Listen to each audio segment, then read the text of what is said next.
பதிப்பாளர் உரை. சுயமரியாதை இயக்கம் பிறந்தது. 1926ஆம் ஆண்டுக்கான இந்த முதல் தொகுதி பெரியார் திராவிடர் கழகத்தின் 2வது பதிப்பாகும்.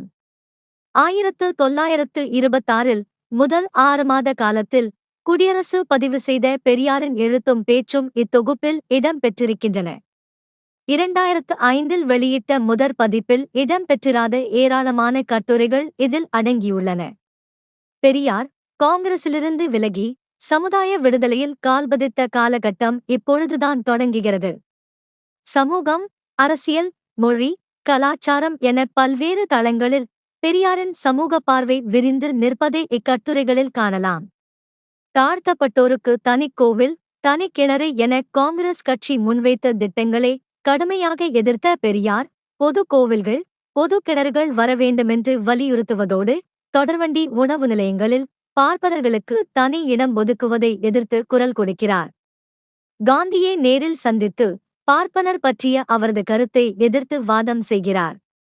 கடவுள் பக்திக்கும் சமூக இழிவுகளுக்கும் உள்ள தொடர்பை உணர்ந்த பெரியார், சூத்திரனைக் கண்டு ஓடும் சாமியே, கும்பிட்டாலென்ன, திருப்பி போட்டு வேஷ்டி துவைத்தாலென்ன என்ற அதிரடியான கேள்வியை எழுப்புகிறார். பிராமணர் என்ற சொல்லுக்கு மாற்றாக பார்ப்பனர் என்ற சொல்லை பயன்படுத்தத் தொடங்கியதும் இக்காலகட்டத்தில்தான்.